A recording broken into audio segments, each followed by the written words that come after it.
নমস্কার বন্ধুরা, সকলকে সকালবেলার শুভেচ্ছা।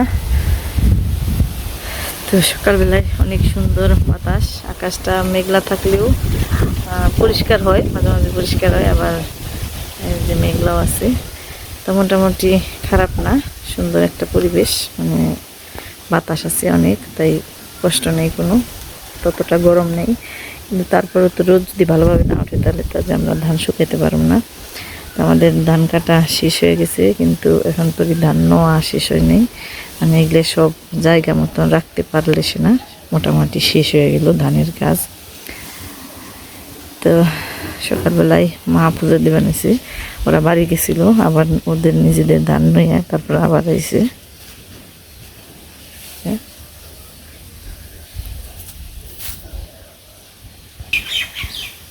তো কালকে আমাদের এই খেরের পালা টালা সব দেওয়া হয়ে গেছে।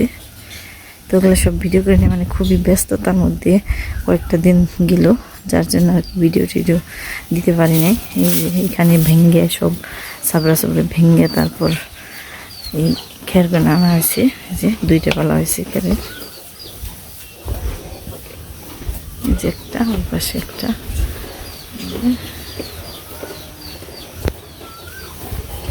তো কয়েকটা দিন ধরে আবহাওয়াটা বেশ ভালো, মানে গরম না কোনো। তো এই গরম না থাকার কারণে আর কি পাল্লাটা দিতে সুবিধা হয়েছে। তো তারপরে আজকে সকালবেলায় যারা আমাদের বাড়িতে কাজ করলো তারা চলে গেল, তাদের সব দিনা পাওনা সব শুকিয়ে দিলাম, তো তারা চলে গেল। তো আমরা এভাবে 22 দিন হয় আমাদের এই ধান কাটা শুরু হয়েছে। তো আজকে আর কি তারা চলে গেল, সব কিছু আমাদের মানে কাজ কাম আর কি যা আছে সব শেষ দিয়ে চলে গেলাম। ধানের জন্য তার তাগো রাখা যায় না, যেহেতু তাদেরকে মানে 1000 টাকা করে প্রতিদিন দেওয়া বানিয়েছে, তো এগুলোর নিয়ে তাদের শুধু শুধু রাখা যায় না। তো এগুলো আমরা নিজেরাই এখন রাখমু। আমরা যে 22 দিন যাবৎ ধান কাটলাম, তো এগুলোর তো নির্দিষ্ট একটা এই মানে দিনাপানার মাধ্যমে তো আর কি সব শেষ হইল। তো আপনাদেরকে অবশ্যই জানাবো আমাদের এই ধান নেওয়ার সিজনে আমাদের কত টাকা খরচ গেল, কারণ এক একজনের এক এক রকম মন্তব্য মানে শোনা যায় আর কি, কানে আসে। তো যেমন ধরেন আমাদের এই জমিগুলো কিন্তু আমাদের সবগুলো আগে আসিল না, কিছু জমি রাখা হয়েছে। তো যারা আর কি সব কিছু না জানি তারা মানে নিজেরা আর কি গল্প গুজব করে যে আমরা এই ধান বিক্রি করে করে মানে তাদেরকে টাকা দিবে নিছি। তো এর পিছনে যে কত টাকা খরচ হয় তা কিন্তু তারা নিজেরা জানে, কিন্তু জানার পরেও শুধু শুধু এরকম বাজে মন্তব্য করলে মনটা খুবই খারাপ লাগে। বন্ধুরা, সকালবেলা তো বেশ ভালোই মনে হয়েছিল যে আজকে সুন্দর একটা দিন যাইব, সুন্দর রোদ উঠবো, ধানগুলো শুকাইতে পারবো, কিন্তু না, কোনো আশায় পূরণ হলো না। তো সকালের মানে সকালকার খাবার দাবারের পরেই মানে 11টা সাড়ে 11টার দিক দিয়েই এই যেরকম সেজে উঠলো প্রকৃতি, মেঘলা আকাশ, তারপরে যে ওখানেও শুরু হয়েছে আবার ডাকাডাকি জিলকানি। তো এরকমই চললো, মাঝে মাঝে বৃষ্টি হইলো, এখন তো আবার একটু থামছিল, আবার এই যে শুরু হয়ে গেছে। তো আসলে খুবই বিপদের মধ্যে পড়ে গেলাম ধান টান নিয়ে। আর ওদিকে কর্তামশাই করছিল যে সাবড়াটা ভেঙে লাগছিল, দিয়ে দিল, কারণ গরু বৃষ্টির মধ্যে ভিজে।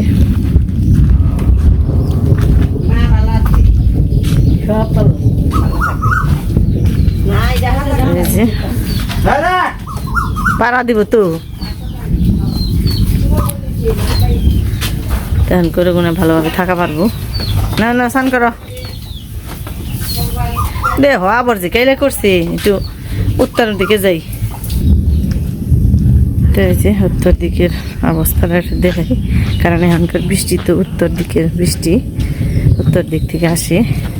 তো আজকে সকালবেলায় আবার কি করছিল, চারিদিকে একবারে কালো কুচকুচে, মনে হয়েছিল যে বৃষ্টি হয়তো হবার পারে, কিন্তু এত তাড়াতাড়ি যাইব, সারাদিন ভরে যাবো এটা ভাবি নেই।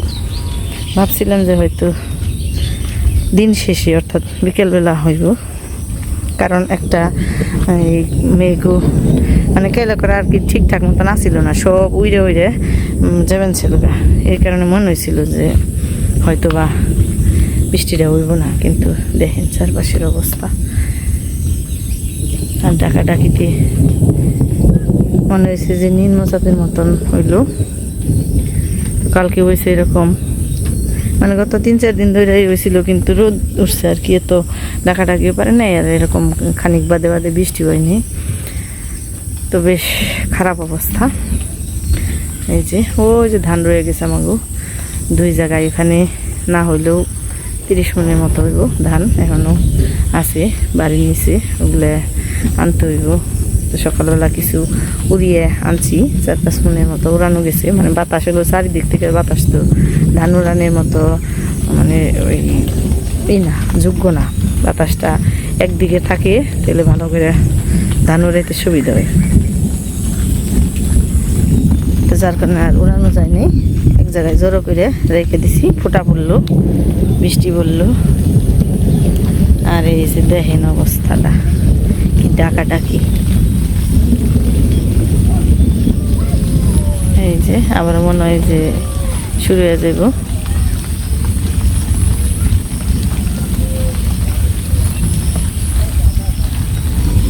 এরকম মাথার উপর ডাকলে বোঝাই যায় যে এই বৃষ্টি থামার নয়, এই বৃষ্টি হইবই। চারিদিকে এবার এরকম অন্ধকার।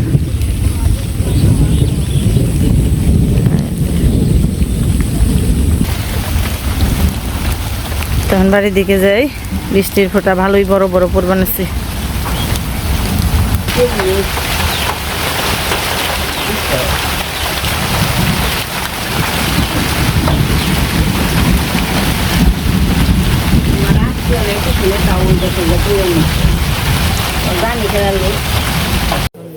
রাত্রিবেলা তারপর তামাশাই হিসাব পাতি নিয়ে বলছে কতজন লোক খাটলো এই 21 দিন যাবৎ, তারপর আবার কত টাকা পয়সা খরচ হইলো, সব কিছু লিখে রাখছে কোথায়, মোবাইল নিয়ে মিল করবানিয়েছে। আর পাশে বসে পুত্রই লেখাপড়া করবানিয়েছে। তা কি হয় নাই, হিসাব পাতি হয় নাই? হ্যাঁ, কয়জন হয়েছে? মোট কয়জন হয়েছে? কয়জন কাম করলো 21 দিনে?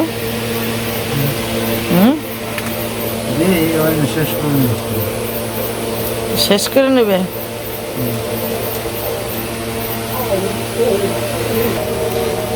তা মোটামুটি কত সময় লাগবে হিসাব পাতি করতে? হিসাব করে দেখলাম মোটামুটি হ্যাঁ 88,200 বই নিয়ে গেছি। তারপরে তো বাজার হতে বাকি বাজার সাথে 1010 মতো গেছে, মাছ মাংস মিলে। তাহলে তো 1 লাখ টাকা হইলো না এবছর? এত গেল কে? খেত তো বেশি, খাই কি খেত গতবারও তো আসাল, তাও এত টাকা নাকি নেই। মেশিন দিয়ে কাটাইলে খরচ কম হয়, তাই না? অর্ধেক খরচ না, অর্ধেকের 3 ভাগের 1 ভাগ টাকা খরচ হয় মেশিন দিয়ে কাটাইলে।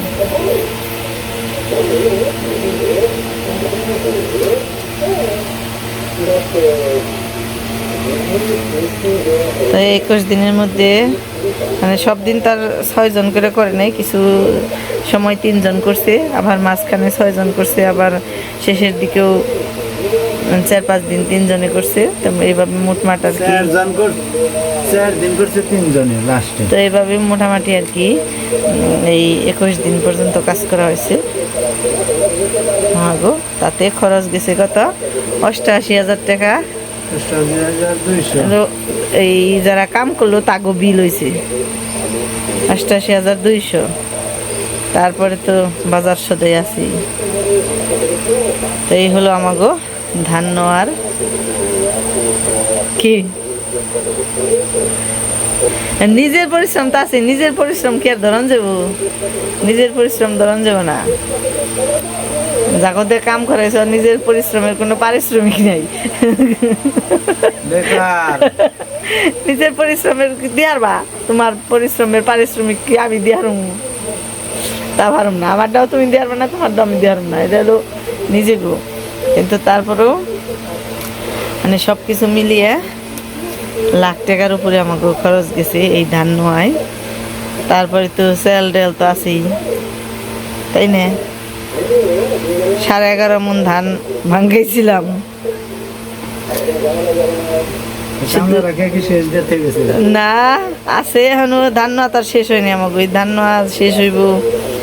তারপর তাহলে মোটামুটি মানে বড় এরা একটা আনুমানিক একটা দিলাম, ধারণা দিলাম আমার ভিউয়ার্স গো, যে মোটামুটি একটা ভালো ধরনের ওই বড় সড়ো একটা অনুষ্ঠানই করতে পারতাম ওই ধান নোয়ার যে খরচাপাতি যে আমাকে হইলো এই মানে 1 মাস হয় নাই, 22 দিনের মধ্যে। তাতে আমরা ছোটোখাটো না ধরতে গেলে মানে মোটামুটি ভালো রকমের একটা বড় সড়ো একটা অনুষ্ঠান করবার পারতাম, তাই না? খারাপ অনুষ্ঠান, বড় অনুষ্ঠান এটাও সারা বছরের একটা সিজন, একটা সারা বছরের নিগে সারা বছরের মানে পুরো ধান ঘরে তোলা, এটা তো একটা অনুষ্ঠানই। তারপরেও তো যে অল্প অল্প করে দেখে বোঝা যায় না, কিন্তু অনুষ্ঠান হলে তো একদিনই যায়, এটা বোঝা যায়। তো বন্ধুরা, আজকের ভিডিওটা এ পর্যন্তই শেষ দেই। সবাই ভালো থাকবেন, সুস্থ থাকবেন আর আমাদের সাথে থাকবেন।